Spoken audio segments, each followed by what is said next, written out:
In this video, we're going to look at the defense of Ivica Zubac, which allowed the Clippers to get a Game 3 victory.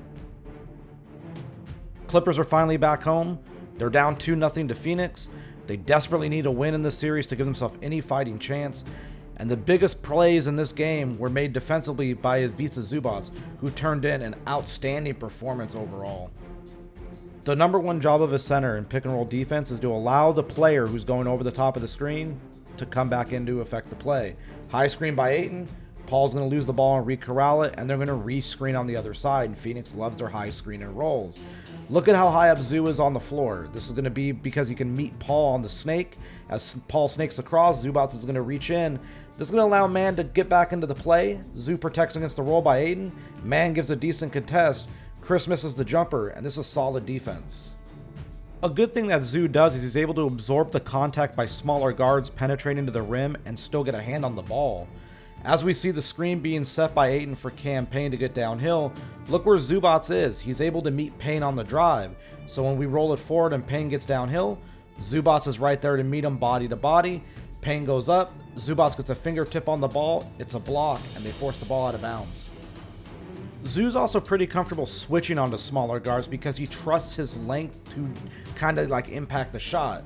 Screen and roll again. Look at how high Zoo is to meet the ball handler as Payne comes downhill. Once again, Zoo steps out, body to body. He's going to corral him. And now this is where the switch takes place. Payne is now being defended by Zubac on the perimeter. Theoretically, it's an advantage for Payne, and Zubac drops the right foot because he's comfortable retreating that way, but it opens up Payne to get downhill with the left hand. But Zubac contests this very well. This is a tough shot. These stops by the Clippers that we're showing don't happen just because of Zubac. They happen because of the hustle of everyone else as well, especially the player getting over the top of the screen. High screen once again by Ayton. Is going to spring Paul downhill where Zubac is waiting for him. As Paul comes downhill, we're going to notice that he's pulling up at the elbow. Zubac has to be ready for this. He extends. This is a very good contest, but we're going to point out where Terrence Mann is. He's defending Ayton and boxing him out, preventing any chance of an offensive rebound. This play illustrates why stringing out the pick and roll is such a big thing. We're going to first know how Patrick Beverley is hounding Devin Booker in the backcourt. This is just incredible defense. But as a byproduct of this, it means that Ayton's screen is set this high, which means Booker's going to be corralled by Zubac this high up the floor. When Booker comes downhill, Zoo's going to string him out, which is going to allow Beverley to get back into the play and thus force the pass back to Ayton, which Zubac is there to close out on and give a great contest. It's a miss.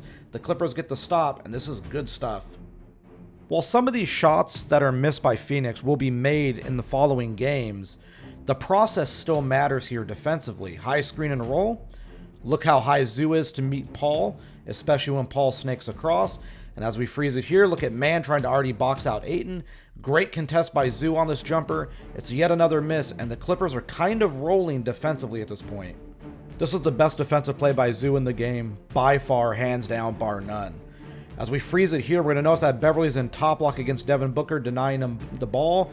This is going to force Paul to go into secondary action. As it happens, Beverley's going to slide under Booker, and we're going to notice that Ayton is going to start his roll, which is going to put pressure on Zubac to defend two players by himself.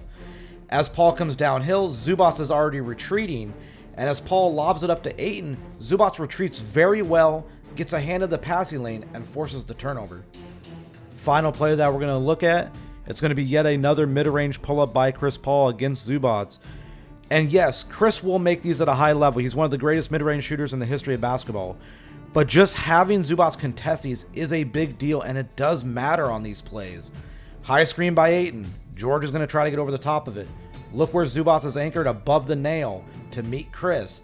As we roll it forward and Chris comes downhill to snake, George is getting a body into Ayton for the glass. And we're going to notice that Zubac gives a contest on this jumper. It's a miss. And Zubac did a really good job of being nimble and forcing misses.